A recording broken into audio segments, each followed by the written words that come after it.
நம்முடைய சட்டமன்ற உறுப்பினர், நாங்கள்தான் தலித் சகோதரர்களுக்கு அனைத்தையும் செய்தோம். இஸ்லாமிய சகோதரர்கள் ஒரு படத்தோடைய கான்செப்ட்ங்கிறது ஒவ்வொருத்தருடைய பார்வையில் இருக்கு. அப்ப 99 to 2004 உங்களுடைய ஐயா கலைஞர் அவர்கள் என்ன பேசினாரு நாங்களும் இப்ப எடுத்து பேச முடியும். RSS இயக்கம் சமூக இயக்கம் சொன்னது இதே அவையில, அதையும் நாங்க சொல்ல முடியும். அதனால மானிய கோரிக்கைகள் விவாதம்ங்கிறது நான் திருப்பி பதிவு பண்றேன். இதோட 4 முறை அரசை குறை சொல்லி பேசிக்கிட்டு இருக்காரு. நாங்க அமைதியா கேட்டுட்டு இருக்கோம். யாருடைய பேச்சிலையும் நாங்க குறுக்கிட வேண்டிய அவசியம் இல்லை. ஆனால் குறைகளை சொல்லணும்னா நாங்க 50 வருஷ வரலாற்று நாங்களும் எடுப்போம். 99 to 2004 கோத்ரா கலவரம் நடக்கும் பொழுது என்ன குரல் கொடுத்தீங்க நீங்க? இஸ்லாமியர்களுக்கு பாதிக்கப்படும் பொழுது அமைச்சரவையில் இருந்தது யார்? இதே திமுக தான். அமைச்சரவையில் இருந்து என்ன அப்ப குரல் கொடுத்திருக்கலாமே. கோத்ரா கலவரத்துல எல்லா இஸ்லாமியர் இறக்கப்பட்டாங்க, அதனால நாங்க அமைச்சரவையில் இருந்து ரிசைன் பண்றோம், எங்களுக்கு பதவி முக்கியம் இல்ல, இஸ்லாமியர்களோட உயிர் தான் முக்கியம் அப்படின்னு பதவியில இருந்து விலகி இருக்கலாமே. திமுக விலகி இருக்கலாமே. 99 2004 வரைக்கும் பிஜேபியோட ஆட்சி 5 வருஷம் முழு முதலா கொண்டு வந்து திமுக. இந்த பாவமும் இந்த வரலாற்றையும் எப்பயும் மறைக்க முடியாது. அதனால குறைகள் சொல்லாதீங்க. நாங்களும் வரலாறு, எங்களுக்கு வரலாறு தெரியும். அப்ப நம்மளுடைய தலித் சகோதரர்கள் பத்தி சொல்லும்போது சொல்றாரு, போன கவர்மெண்ட்ல Tamil Nadu recorded at 67% rise in atrocities against Dalit between 2019 to 2023. The highest increase in the country according to the report by the National Campaign and Dalit Human Rights Commission. இது நாங்க சொல்லல, NCDHR சொல்றாங்க. இந்த தமிழ்நாட்டிலே அதிகமான தலித் மக்களுக்கு எதிரான கிரைம் நடந்தது உங்களுடைய ஆட்சியிலிருந்து இங்க டேட்டா சொல்லுது. இத நாங்க இங்க பதிவு பண்றோம். அதனால குறைகள் சொல்லாதீங்க. அப்புறம் தலித் மக்களுக்கான ஒதுக்கிய நிதி, திமுக ஆட்சியில் நிதி பயன்பாட்டு குறைபாடுகள், CAG ஆடிட் அண்ட் டேட்டாவில், அதாவது CAG உடைய கவர்மெண்டோட டேட்டா, அதோட ஆடிட் ரிப்போர்ட் ஆதிரே டிராவிட வெல்ஃபேர் தொடர்பான பல கல்வி மற்றும் ஸ்காலர்ஷிப் எட்ஸில் தொடர்ச்சியான சேவிங்ஸ் இருந்தால் குறிப்பிடப்பட்டுள்ளது. 2021-22 மட்டும் SC/ST கேர்ள்ஸ் லிட்டரசி இன்ஸ்டிடியூட் 6.67 கோடி saving. Abroad scholarship for SC/ST students 5.31 crore savings. Higher education special scholarship ரூபாய் 5.58 கோடி சேவிங்ஸ். அப்புறம் SC/ST ஸ்டூடெண்ட்ஸ் எஜுகேஷனல் அசிஸ்டன்ஸ் ரூபாய் 7.24 கோடி சேவிங்ஸ் போன்ற தொகைகள் பதிவு செய்யப்பட்டன. இதன் மூலம் ஒதுக்கப்பட்ட நிதி முழுமையாக பயனாளிகளிடம் சென்றவில்லை. அதாவது நிதியை ஒதுக்கிட்டு இந்த எந்த ஃபண்டும் தலித் மக்களுக்கு போய் சேரல. இது நாங்க சொல்லல, இதோடைய CAG ரிப்போர்ட் சொல்லுது. அதனால உங்களுடைய பாலிசியை பத்தி சொல்லுங்க. அரசுடைய 100 நாள் தான் நாங்க வந்திருக்கோம். ஒரு வாரம் சொன்னாரு, சமூக நீதித்துறைன்னு மாத்திட்டாங்க, சாதியை குறிப்பிட்டா போயிடுமா.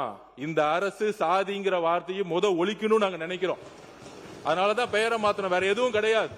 நீங்க காலனின்னு ஒழிச்சிங்க, காலனி ஒழிஞ்சிருச்சா?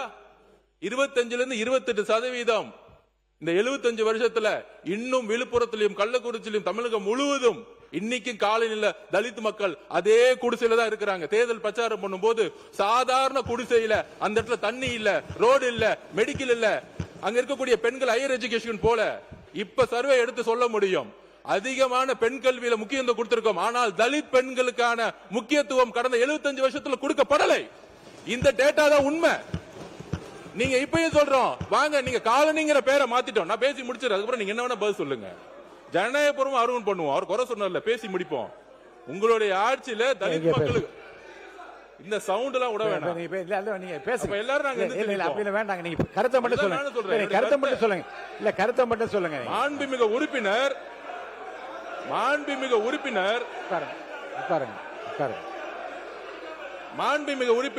என்ன பேச அலோ பண்ணணும். எல்லாரும் பேசினாலே எந்திரிச்சு நின்னோம்னா அப்புறம் நம்மளும் எந்திரிச்சு நிக்க வேண்டியது. அவங்க பேச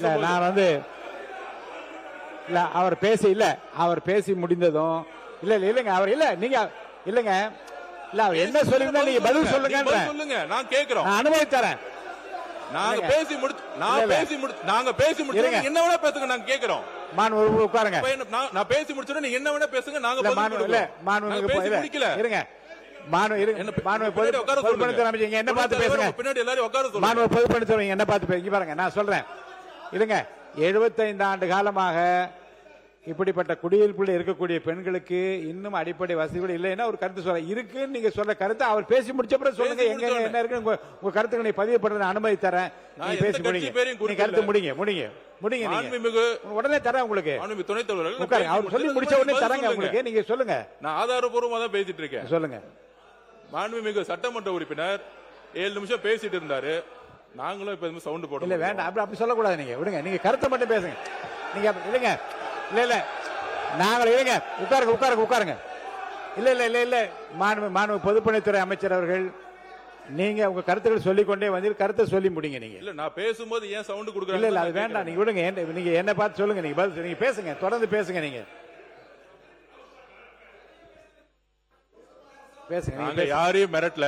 எங்களை மிரட்டினாலும் நாங்க பயப்படுற ஆள் கிடையாது. இல்ல, அதுதான் நாங்க சொல்ல வரோம். நீங்க பேசி முடிங்க.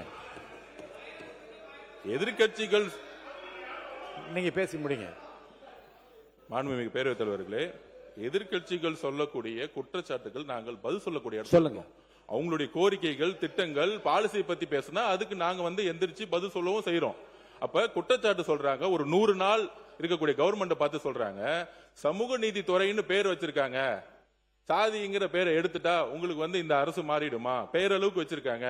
அப்ப காலனின்னு பேரை மாத்துனீங்க. உங்களுடைய உள்நோக்கம் என்ன? காலனிங்கிற ஒரு வார்த்தை சொல்லக்கூடாது. தலித் மக்களுக்கு அவமதிப்பா இருக்குங்கிறது உங்களுடைய உள்நோக்கத்தை நாங்க எந்த விதமான இன்னொரு அர்த்தத்தை கற்பிக்கல.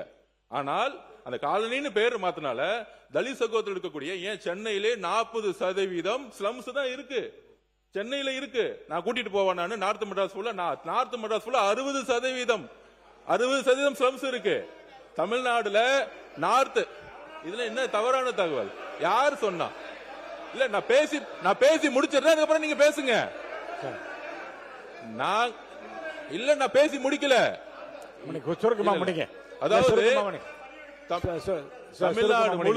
தமிழ்நாடு முழுவதும் தலித் மக்கள்ல, திருப்பியும் சொல்றேன், தலித் மக்கள் இன்றைக்கும் ஒரு காலனில இவங்க சொல்றாங்களே பேர் எடுத்துட்டாங்களே, இன்னும் ஸ்லம்ஸ்ல தான் அவங்க கிட்டத்தட்ட 100 பேர் இருந்தாங்கன்னா 60-65% தலித் மக்கள் ஸ்லம்ஸ்ல தான் இருக்கிறாங்க. தமிழ்நாடு முழுவதும் 100 பேர்னா 30% ஸ்லம்ஸ் தான் இருக்கு. வட மாவட்டங்களும் சரி, தென் மாவட்டங்களும் சரி. அது ஏன்னா நான் தேர்தல் பிரச்சாரம் 234 தொகுதிக்கு போயிருக்கேன். எங்களுக்கு தெரியும்.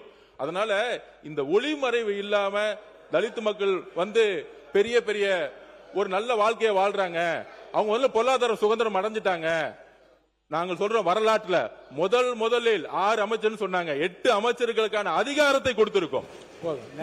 புரட்சியாளர் அம்பேத்கருடைய குறிக்கோள் என்னன்னா, தலித் மக்களுக்கு நாங்க தண்ணி கொடுத்தோம், வீடு கொடுத்தோங்கிறது முக்கியம் இல்ல. அம்பேத்கருடைய கனவு தலித் மக்களுக்கு அதிகாரத்தை கொடுக்கப்பட வேண்டும். முதல் முறையாக வரலாற்றில் ஒரு கல்வித்துறை, அதாவது எஜுகேஷன் டிபார்ட்மெண்ட், ஹையர் எஜுகேஷன் ரெண்டுத்துக்கும் சேர்த்து அமைச்சர்களை கொடுத்திருக்கோம்.